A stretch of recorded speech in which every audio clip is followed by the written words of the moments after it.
ભાવનગર જિલ્લાના સિહોર પંથકમાં parole flow squad દ્વારા એક યાદગાર અને સફળ ઓપરેશન પાર પાડવામાં આવ્યું છે। ગત રાત્રિના સમયે મોટા સુરકા ગામ નજીક ડુંગરની ગાડીમાં છુપાવેલા વિદેશી દારૂના વિશાળ જથ્થા પર પોલીસે દરોડો પાડી લાખો રૂપિયાનો મુદ્દામાલ કબજે કર્યો છે। પ્રાપ્ત માહિતી મુજબ પેરોલ ફ્લો સ્ક્વોડની ટીમ નાઇટ રાઉન્ડ દરમિયાન પેટ્રોલિંગમાં હતી। તે દરમિયાન સિહોર ટાણા ચોકડી પાસે હેડ કોન્સ્ટેબલ હિરેનભાઈ સોલંકીને બાતમી મળી હતી કે મોટા સુરકા ગામે ખોડિયાર માતાના મંદિર પાસે આવેલા ડુંગર વિસ્તારમાં વિરેન્દ્રસિંહ ઉર્ફે પિન્ટુ કુકડ અને તેના સાથીદારો દ્વારા વિદેશી દારૂનું કટિંગ કરવામાં આવી રહ્યું છે। બાતમીના આધારે રાત્રિના સમયે અરસામાં પોલીસ ટીમ દ્વારા દરોડો પાડવામાં આવ્યો હતો। પોલીસની કાર્યવાહીથી સ્થળ પર અફરાતફરી મચી હતી। પોલીસની ગાડી જોઈને એક બોલેરો ચાલક વાહન લઈને ફરાર થવાનો પ્રયાસ કરી રહ્યો હતો, પરંતુ કાચા રોડની બાજુમાં આવેલ ઊંડા ખાડિયામાં વાહન ઉતરી જતા ગાડી ફસાઈ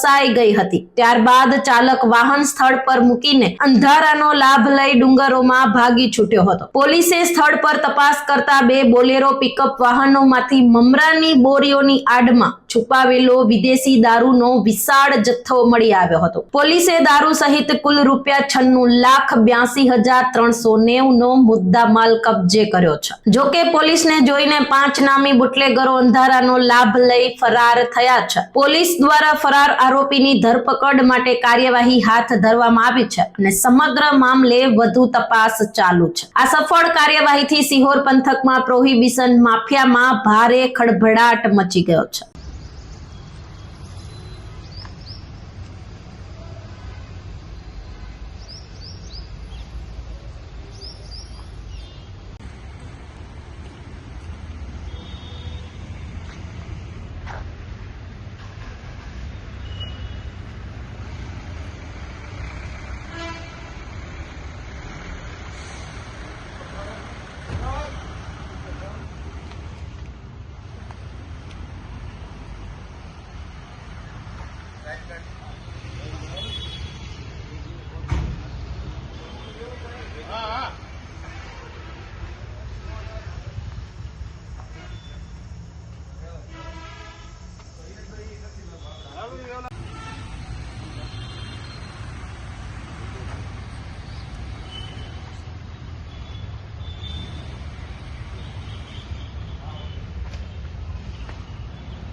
આવી જ અપડેટ્સ માટે જોતા રહો TV17 ગુજરાતી, તમારી સાથે તમારી માટે।